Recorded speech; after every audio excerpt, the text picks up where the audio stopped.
What if walking with a heavy weight on your back could be the best cardio exercise for longevity? Well, I'm putting that to the test by rucking every single day in a row for 30 days, measuring my VO2 max and my body composition and more before and after to actually see, is this the best cardio exercise for longevity? And we're not just talking about my experience. We're also talking about the science behind why I deem rucking to be the best cardio exercise for longevity, hands down. And because I think I'm gonna be able to convince you on that fact, we're also gonna talk about how to practically get started. We're gonna talk about, should you get a weighted vest versus a backpack? We're also gonna talk about how much weight, how long, how fast, and everything you need to know before you get rucking yourself. Let's get rucking. The number one reason I deem rucking to be the best aerobic exercise for longevity is its ability to simultaneously work on many markers of functional strength as well. Specifically, the first one to talk about is its ability to improve core and stabilizer muscle strength. Specifically, it improves strength in your deep abdominal muscles as well as the muscles that run along your spine. It does this because you're adding a weight to your back, which moves your center of mass backwards, and basically it's trying to pull you back with every step.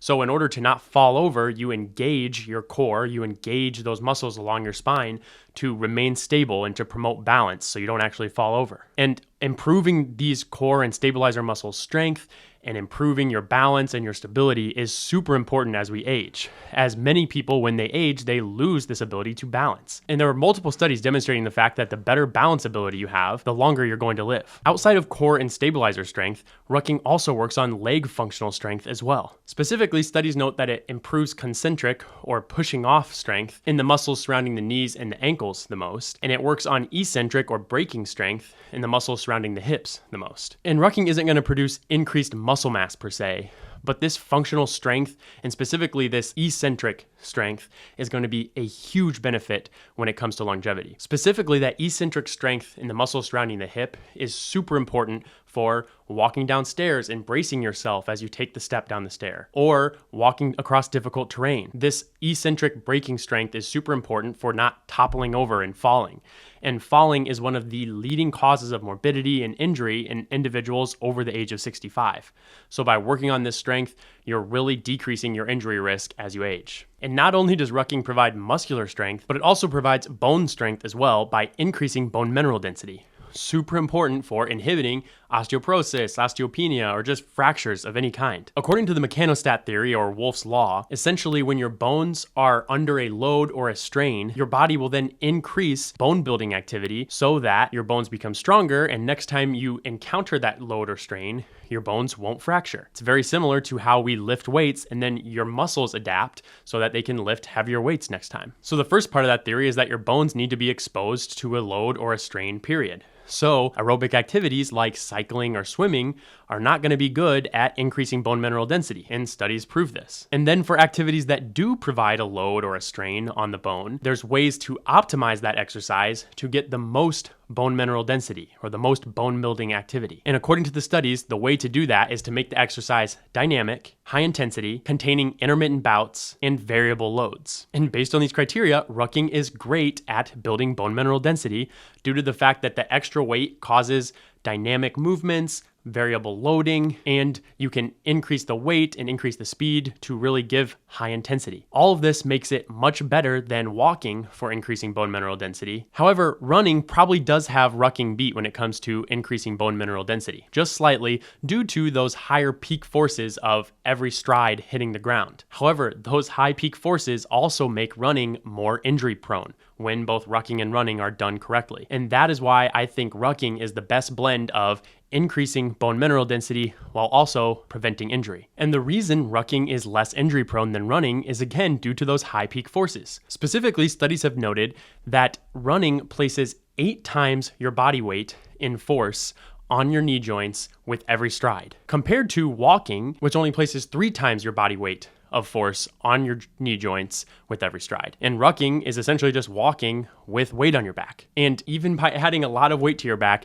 you're not getting anywhere near the peak forces that you are with running. So a 200-pound man, if he's putting 60 pounds of weight on his back when he's rucking, which is a lot, will only be applying 780 pounds of force to his knee joints with every step, compared to a 200-pound man running without any weight is applying 1,600 pounds of force to his knee joints with every step, which is a huge difference. And again, while these high peak forces do allow for improved bone mineral density, they also bring about a much higher injury risk, which is why studies have noted that up to 65% of runners are incurring some sort of injury every year. And while we don't have the data on rucking injuries to be able to directly compare, it does make sense due to these lower peak forces that rucking will have less injury risk while also still being able to build great bone mineral density, making it really the best of both worlds between running and walking. And even outside of joint injuries, correctly done rucking, which we'll explain what that means later, also helps prevent other injuries as well, chiefly of which being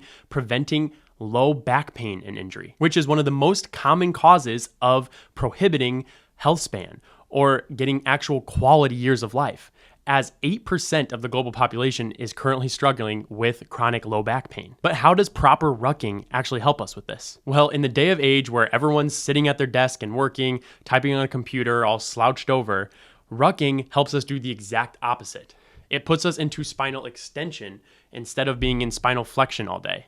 And this spinal extension and pulling back your shoulders improves postural stability, which then is linked to having less back injuries and less back pain as we age. And secondly, by training with a load on your back, you are also inhibiting injury risk, which could occur from walking with a load, which is a very common cause of injury in aging individuals.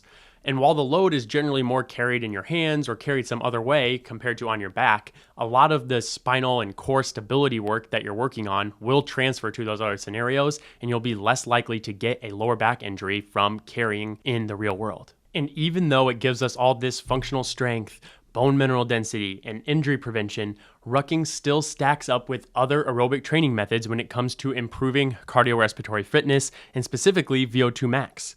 There's not a ton of studies on this, but one study demonstrated in Australian soldiers that rucking and running programs resulted in similar increases in VO2 max. And while running did slightly outpace rucking in this category, it doesn't have all those extra benefits that we just talked about. But nonetheless, whether you're doing running or rucking, you're going to get a huge benefit if you increase your VO2 max. Because studies have shown that for every 1 unit increase in VO2 max, you're going to prolong your lifespan by 45 days. And if you can get into the top 5 percentile when it comes to VO2 max for your age group, you're going to be adding 4.9 years onto your life, according to the studies, which is huge. And the great thing about rucking is you can alter different variables, the weight, how fast, the duration, the terrain, to get into different zones of aerobic training, zone 1 all the way through zone 5. And this will allow you to really work on your VO2 max and your aerobic fitness in general, and we'll talk about how to do this later when we talk about how to get started rucking. But overall, the ability to easily work on all zones of cardiorespiratory training and improve VO2 max, all while simultaneously improving markers of functional strength, balance, bone mineral density, and even improving injury prevention, is exactly why I deem rucking to be the jack of all trades when it comes to aerobic training, and that is why it is the #1 aerobic exercise for longevity. So I wanted to put this to the test for myself by rucking every day for 30 days. And while I don't recommend rucking every day for 30 days in practice, I did this during the experiment to get as much insights as possible to share in the video. So before the experiment started, we went ahead and tested my VO2 max using the Oura Ring, and they have a 6-minute walk test, which is definitely an estimate and can be buggy, but helpful. So to start the experiment, my VO2 max was 62 through this method. And then we also wanted to track my body composition. And we started doing this at the beginning of the experiment with the Hume Body Pod. And I love using this piece of equipment because it tests not only your weight, but it also can measure your body fat percentage, your lean mass, your bone mass, all of which is super helpful in an experiment like this. And when they internally tested it compared to the DEXA machine, they got a 98% accuracy rate, which is pretty impressive for a pretty affordable option. And being able to test all of these variables is super important for me in this experiment specifically, because I really wanted to see, was my lean mass going to drop when increasing my cardio quite a bit? However, I did theorize that it might not drop as much given the fact that rucking does provide some muscular stress, which hopefully could help maintain muscle mass despite increasing that cardio work. So now that we measured my baseline stats, let's walk you through how I started my rucking journey and the insights I learned along the way so you also can get started rucking. We're going to cover how to select a weighted vest versus a pack. We're going to cover how much weight should you use, the intensity, how fast, the duration, and how to work your way up in weight as you go. Let's jump in first with the heavily debated topic of weighted vest versus a backpack. So let's clarify definitions first. Rucking means you are wearing a weight on your back in a backpack versus a vest which distributes the weight equally on the front of your torso and your back. So by definition, I obviously am going to say that a backpack is better than a vest because this video is about how rucking is the best aerobic exercise for longevity. But let me explain why I think a backpack is better than a vest based on all of the principles that we already talked about that make rucking so great. So first off, when you're wearing a vest, you're not going to get near as much core and stabilizer muscle work compared to the backpack. Because when you wear the pack, you're shifting that center of mass backwards, which forces your core and stabilizer muscles to work, again, to pull yourself forward and not fall over. The vest, you don't have to do this because the weight is already equally distributed. You're not changing your center of mass, thus you're not really getting any core and stabilizer work. On a similar note, the vest doesn't really provide any postural stability work either. Instead of pulling your shoulders back, causing you to be in spinal extension and just promoting better posture, the vest really just compresses the spine. So you're not really getting any postural work as well, and there goes your ability to potentially prevent low back injury down the road. And finally, the vest does not really allow for good ventilation or getting those deep breaths. When you start to work your way up in weight and you start to add more and more weight to the front of your torso, you're not going to be able to breathe in deep to take a deep breath near as well as you would be when you wear a backpack and your chest is fully open. You can take a deep breath, and this really allows you to go further in your endurance exercise and really get the most out of an aerobic exercise. So less core and stability work, less postural work, and worse ventilation, meaning a less efficient aerobic training event, are all the reasons why I believe a vest to be inferior to a backpack when it's coming to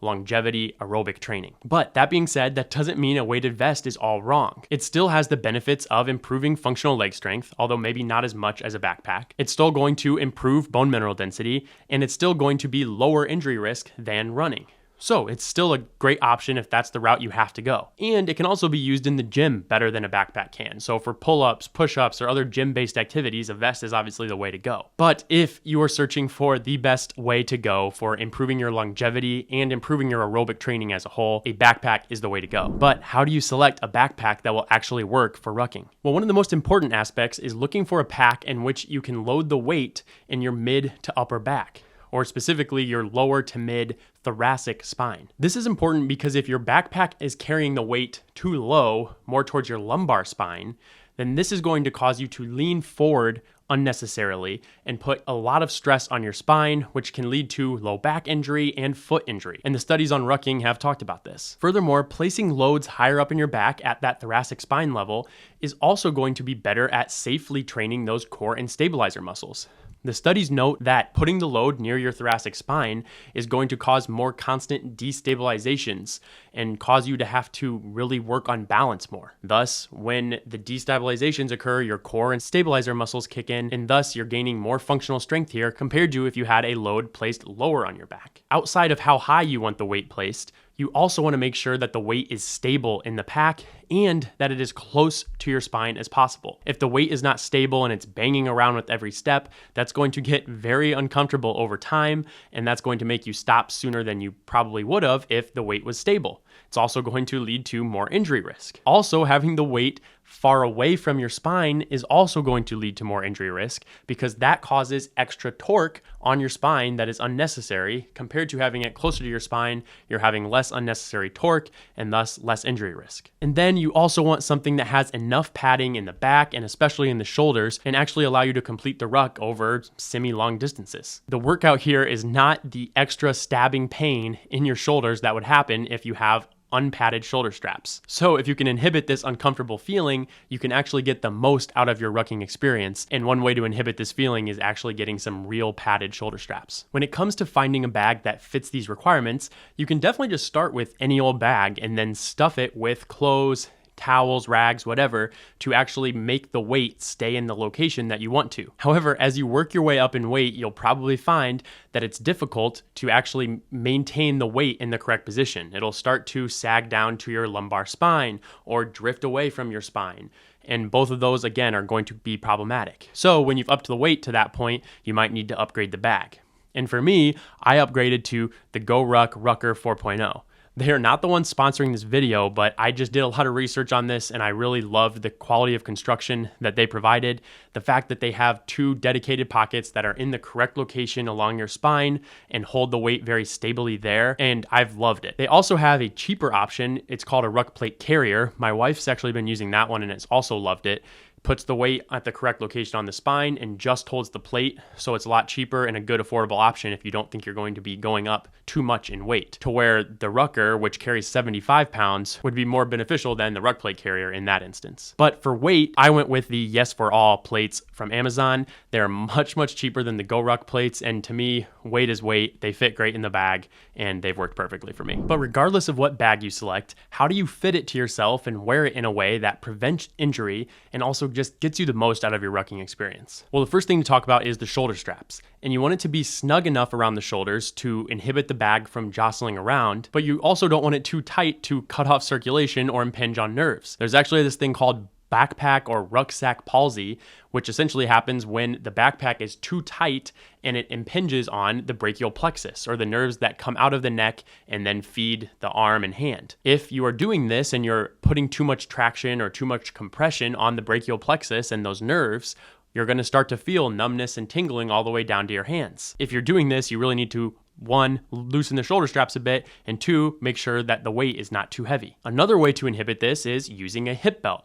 Me personally, I use the hip belt on every ruck, and especially I think it's a good idea if you're getting upwards of 30 plus pounds. If you are using it, you got to make sure that it's at the crest of your hips and fits snugly across your waist. By wearing it, you're really going to relieve a lot of pressure off the shoulders, like we just talked about, inhibiting that brachial plexus palsy. And you're also going to allow your legs and your hips to actually do more of the work, which can be beneficial when training for functional leg strength. You can also loosen the shoulder straps slightly to put even more weight onto your hips and legs mid-ruck if you want to get a little break from your shoulders. Another adjustment you can make mid-ruck is with the chest strap. And the chest strap initially should be placed at the height of your sternum, tight enough to inhibit, again, the bag from jostling around, but not too tight to inhibit inspiration and actually getting those deep breaths. Mid-ruck, you can tighten or loosen it just a little bit to adjust which exact muscles on your shoulders and upper back are receiving the load. And this can help with greater endurance throughout the entire ruck. And finally, a couple other gear considerations that I learned along the way are about shoes and socks. The 2 most common injuries when rucking, according to the studies at least, are foot blisters and foot pain. And I definitely had both of these before I figured out the shoe and sock thing. For socks, the study even notes what to do actually, and they say to wear an inner nylon sock and an outer wool sock. For me, I got these merino wool socks on Amazon that have worked great. And then when it comes to shoes, a lot of it depends on your specific foot, but in general, you want something with a wide toe box, something with a stable midsole, and enough ankle support and enough structure. You don't want too much cushion here because under load,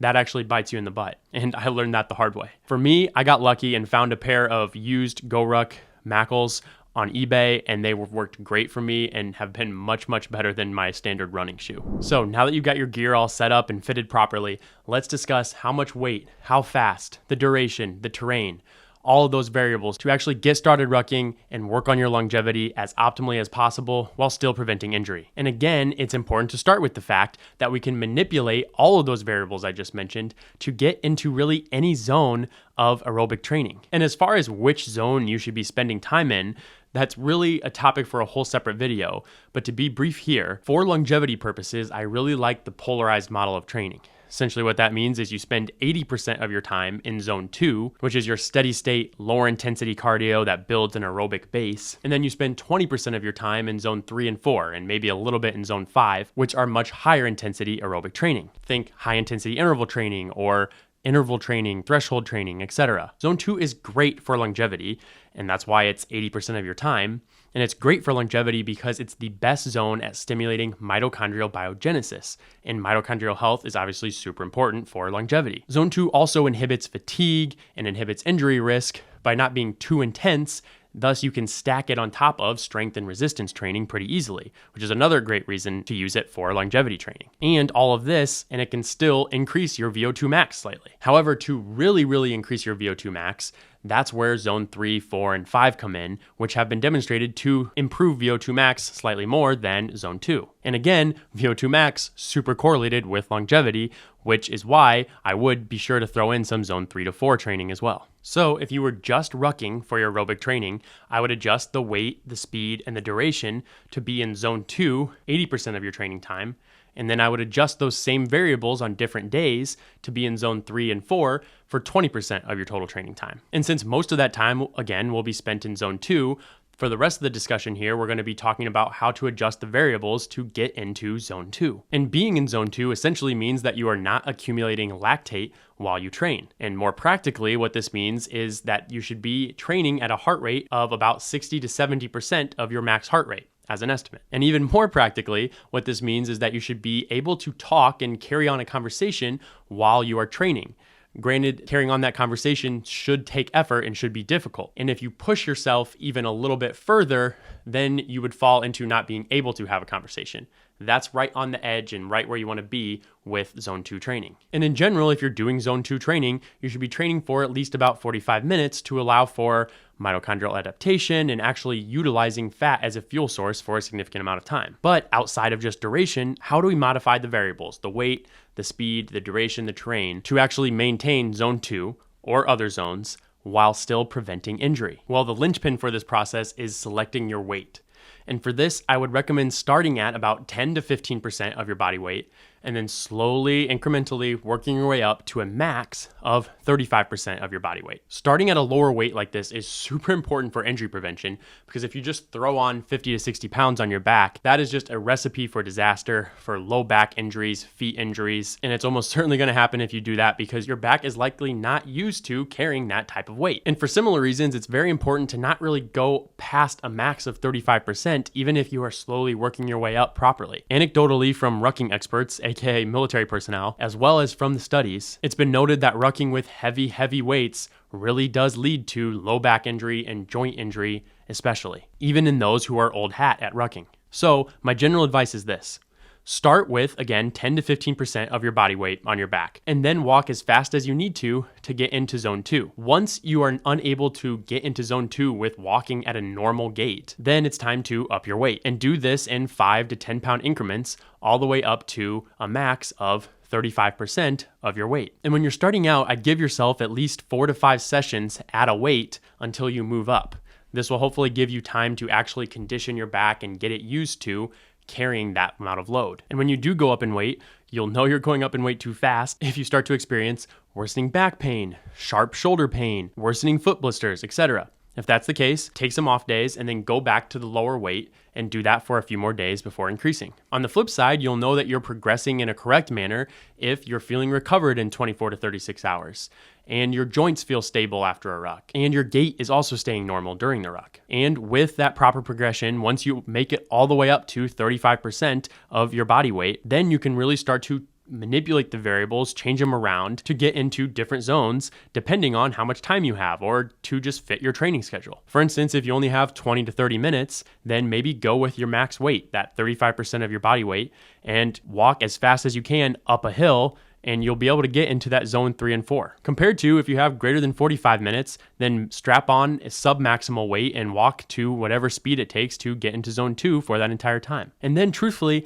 from there, I even really like manipulating the variables within the zone. So for example, you can train zone 2 at 30% of your body weight on your back while walking at a slow rate on an even terrain. Or you can train zone 2 at 20% of your weight on your back while traveling faster with an uneven terrain. Varying it up this way can also provide additional new variable training stimuli that can work on balance, functional leg strength, and mitochondrial efficiency all in slightly different ways and provide even more benefit than just keeping everything constant all the time. So after following all this advice myself for 30 days, we went ahead and retested my VO2 max and looked at my body composition data. I will say the only advice that I didn't really follow was taking rest days. And I would highly recommend this, and really what I would do is do a max of about 4 zone 2 training days per week and 1 to maybe 2 zone 3 to 4 days per week. But despite not doing these rest days, I retested my VO2 max with Aura in the 6-minute walk test and got an estimate of 64.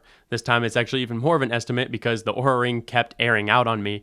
So I would really recommend a different wearable if you're trying to test your VO2 max, but that's what we've got. So moving from 62 to 64 in only 30 days, I'll count that as a major win when I really do think I was really overtraining anyways. So with proper time and proper planning, I really think the VO2 max will increase further, and I'll keep you guys posted. And then again, using the Hume Body Pod, we were able to track my body composition in quite some depth. We found that although there were some fluctuations throughout the entire 30 days, my body fat percentage, lean mass, and weight all stayed pretty relatively constant when we looked at beginning through end. Body fat percentage initially went from 10% all the way down to 9.2% and then back up to 9.6%. I think to me, what this really demonstrated was, yes, Rucking can definitely decrease body fat percentage.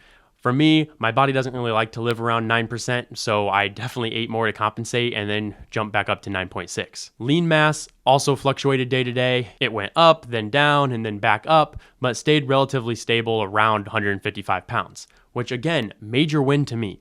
By really overtraining, doing 30 days straight of cardio, which I was not used to, and maintaining lean mass throughout that, I'll take that as a major win. And then obviously, both those variables combined, my weight also stayed relatively stable at around 178 throughout the entire experiment. And if you're interested in using the Hume Body Pod yourself, check out the link in the description. It really is pretty impressive at measuring all of these metrics, and it does also give you some AI-generated tips for your health, which I also found pretty interesting. You can get up to 50% off with the link in the description, and it's HSA, FSA eligible, which is awesome, and that link is good for 7 days. So at the end of the day, even when overtraining myself by doing this for 30 days straight, we still ended up with slightly positive results on the VO2 max and stable body composition, which I count as a major win and definitely cement my belief that rucking is the best aerobic exercise for longevity. Make sure to like, subscribe to help the channel out, and to see more 30-day experiment videos coming your way and just a bunch more videos on longevity and performance. And in the meantime, check out this video to watch how sauna use can also help your longevity and performance.